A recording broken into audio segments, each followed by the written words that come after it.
İstəmirsənsə get başqa ölkədə yaşa. Yəni mənim düşüncələrimi, əqidəmi bəyənmirsənsə get başqa ölkəyə. Bu sözləri tez-tez eşidirsiniz. Və bizə də bu sözlər çox tez-tez deyilir. Yəni əgər mən sənin düşüncəndə deyiləmsə, bu ölkədə yaşaya bilmərəm. Sənin düşüncəndə olmamağım mənim bu ölkədə yaşamaq hüququmu aradan aparmır. Mən niyə bu ölkədən getməliyəm? Onda Hindistanda 100-dən çox din, məzhəb, dinsizlik, nə bilim, hərə bir əqidədədir. Onda onlar da bir-birinə desinlər ki, istəmirsən get filan yerdə yaşa.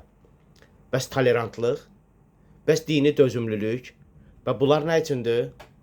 Bu sözləri niyə deyirsiniz? Mənası nədir bunların? Mən bunu bilmək istəyirəm. Bu ölkə, hər hansı bir ölkə, insan yaşayırsa orada, bu vətən, bir məzhəbin və yaxud bir düşüncənin mülkü deyil. Ki, bu ona desin ki, sən istəmirsən çıx get başqa yerdə yaşa. Bu nə düşüncədir salmısınız cəmaatın zehninə, beyninə. Hər bir insanın burada yaşamaq, qanun çərçivəsində yaşamaq hüququ var. Öz dininə və öz əqidəsinə uyğun ibadət etmək hüququ var. Sən bəyənmirsən, özün bilərsən. Sənin elədikləri də mən bəyənmirəm. İndi mən də sənə deyim ki, yer çıx get buradan. Əgər bu məntiq tətbiq edilsə, onda insanlar heç bir yerdə yaşaya bilməzlər. Çünki heç kəs, çox insanlar bir-birini bəyənmirlər. Onda hamı bir-birinə desin ki, yeri çıx get bu ölkədən.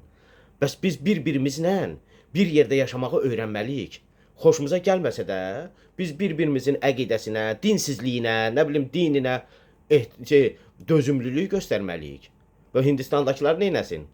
Hərə bir məzhəbə qulluq edir, hərə bir dinə qulluq edir, bu onu bəyənmir, bu ona qız vermir, o buna qız vermir. Amma bir-birlərinə heç vaxt demirlər ki, yeri çıx get bu ölkədən. Belə bir şey, bu nə düşüncədir? Siz insanlara təlqin eləyirsiniz ki, çıxın gedin buradan, çıxın gedin buradan. Ayıbdır, vallah ayıbdır, billah ayıbdır. Sən də bu ölkə üçün zəhmət çəkmisən, məsələn, şəhid vermisən, mən də vermişəm.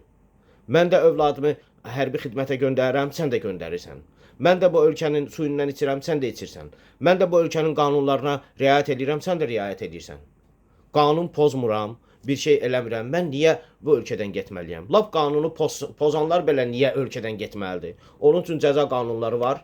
Götürürlər, neynirlər, lazım olan inzibati qaydada və yaxud cinayət işi açırlar onun üçün, onu həbs edirlər, müəyyən qədər cəzasını verirlər.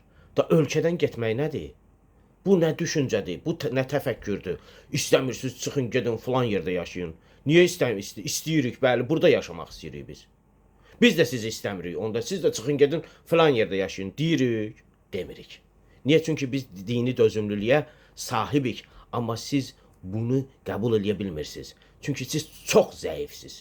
Çox, həddən artıq çox zəifsiz, çox dözümsüzsüz.